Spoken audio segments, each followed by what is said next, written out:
In this video, we're going to show you how simple it is to change one of your front air shocks on your LR3, Disco 3, in your driveway. Super easy, super cheap, off of eBay. And I can tell you from this point, I've driven this vehicle about 4,000 miles since I changed it.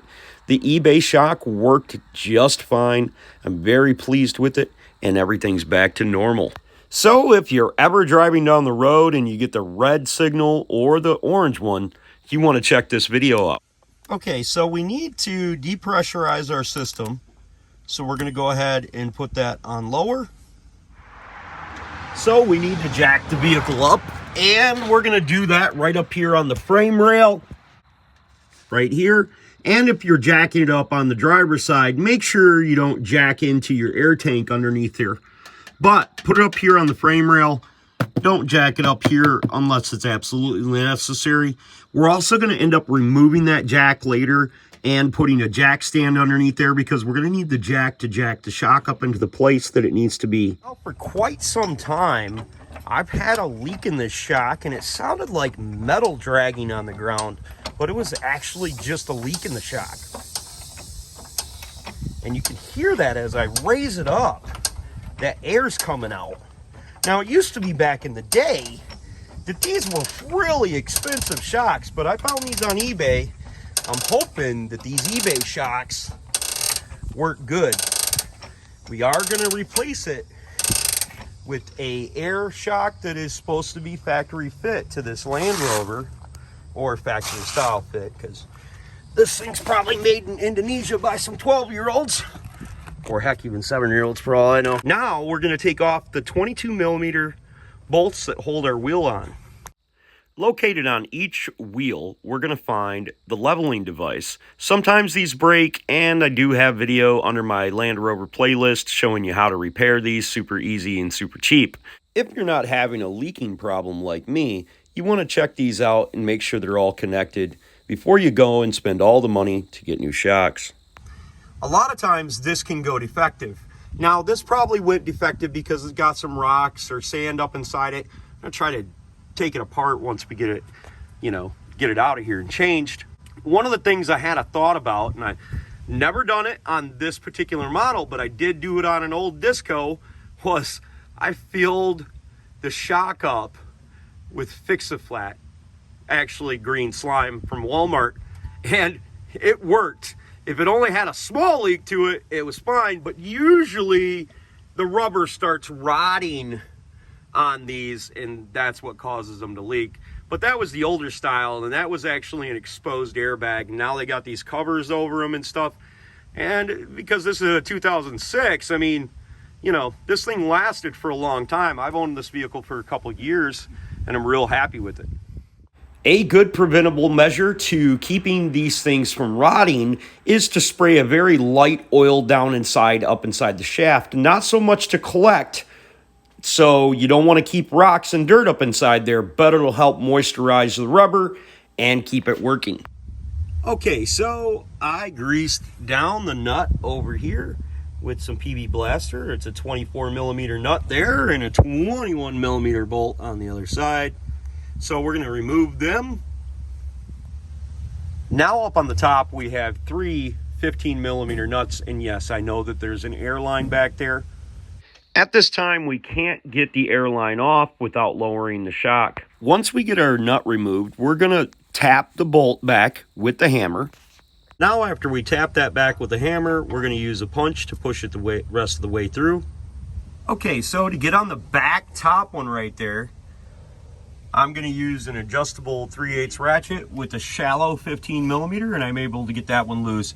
I'd recommend loosening up this one last, to be honest with you, because I want this to be able to easily come off like these ones did, and it wouldn't have hurt to put a little bit of penetrant on these, depending on where you live. Now we're going to put our jack up underneath the shock, which we could have done before, so we can lower it down when we take out our last nut and we don't break our line. We need to be careful. We need the line to come down and the shock to come down so we can loosen up the line nut. But we only have a limited amount of space to do that, so we need to be extremely careful not to break the lines. Now with that lowered down and spun just a little bit so we could gain access to that and put a little bit of PV blaster on there, or penetrant, WD-40, whatever. Now we'll get a line nut wrench and hopefully we'll be able to loosen that puppy right up. Now taking a 12mm line wrench, which means it has an open end like that there, we want to put it on the nut. The reason we're not using a regular wrench is because this fitting is made of brass, and brass is soft, and it's easy to strip them things off. So we don't want to have that happen. Okay, so now I've got a box end wrench on there, and that's got an open end wrench like that. So hopefully we don't break that thing. Now we can see it's running through the shock tower right here, and probably going to need to put another wrench on the end of it so we can get enough leverage to move it. Actually, it came off pretty easy without using a double wrench, but every time you turn it, you flip the wrench, so it makes it easier to turn every time you make a turn. Now as you're doing this, you're going to be losing air pressure. I don't know how big a deal that is at this moment, but it's definitely going to lose it. Okay, so when I removed that line, I got a nice little shot of air coming out of there, but then I should hopefully be able to take it, tilt it, and it's not light, but it's out. Now let's say you broke the line. You need to use a compression fitting to repair the line, and I highly recommend, if you end up cutting this line, you make sure you cut it in a spot where it's straight and you can connect that compression fitting to it. You can get compression fittings at any local parts store. Now looking at the end of this line, you're going to notice it's bubbled a little bit, and if you look at the top of the compression fitting, you're also going to notice that it has a little knarl in it as well. So if you were going to cut this line, you would probably remove the inner fender liner and make sure you cut it in a spot that's straight so you can put another compression fitting on it. Compression fittings are used to put fuel lines together and air lines like this. Sometimes the air lines can be different sizes, so you might use a compression fitting similar to the one in the picture here. But in this situation, it would be the same size on each end. Obviously, insertion of the new shock is the same as the removable portion. It took me quite a bit to actually get this line out of here and reinstalled, and I tried several different methods without removing that inner fender liner. But if you want to see that, what a freaking nightmare. So I had to take my old Bill Armstrong, pull this back because I didn't want to take all this garbage off, pull that hose down, get it screwed in. What a nightmare. So I got the liner like that. I'll just take a screwdriver and pop it back over, hopefully. But I had to reach up underneath there and I could feel the airline, and it just had one of them little circle clips around it that clip into the side of the body, and I yanked it really good and pulled it out. By doing this, this was the only way that I could get enough line to get it back into the top of the shock. Without doing this, it was nearly impossible to start that line. Now raising our shock up into the original position, we're going to put our 3 nuts back on the same way we removed them.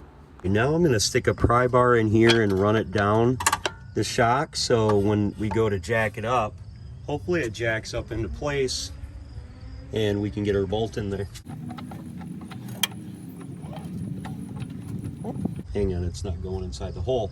So we're going to have to make sure it's lined up inside the hole before we go to put it up in there, because right now we're moving our control arm up and down.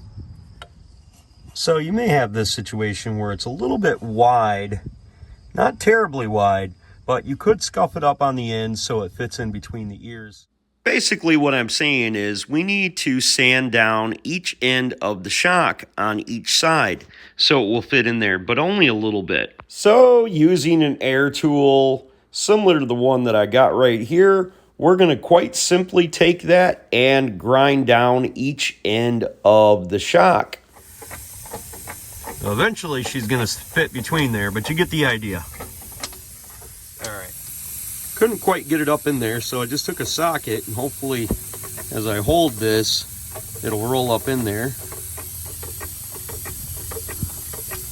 Yay! Now we use a pick. My wood is picking up on the other side, so I'm gonna have to use a little bit smaller wood. Said no one ever.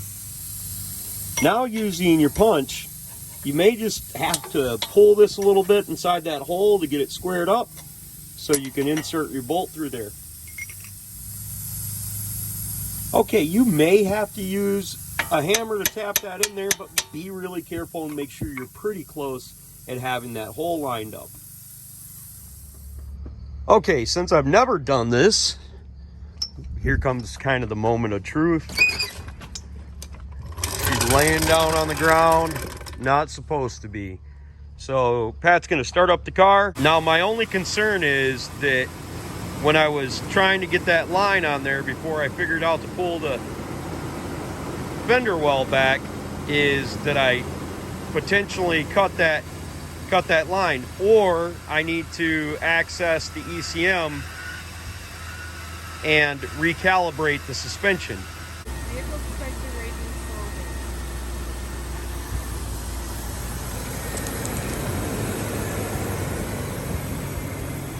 Oh, Bamola! She's a working. Sweet. Nice. So I hope you folks found that video helpful. We took the old LR3 down to Tennessee, drove it all through the mountains. Shock worked great. Very, very good trip. Very enjoyable. Thank you to all you folks down there that showed us a good time. And if this video was helpful, please consider subscribing to my old channel, giving me them sweet old thumbs up. And if you've got a message for me, hit me up on Clay's AC and Auto Repair on the Facebook Messenger. I can't help you with your baby mama drama, but I may be able to help you fix your whip. Remember, no matter what it is you're doing in life, if anyone else can do it, I promise you, you can do it too. At nighttime, open up your old computer, put on one of the sweet Clayway playlists. Just turn that old volume down so you don't have to listen to this old mouth run. God bless you folks. Have the best of days.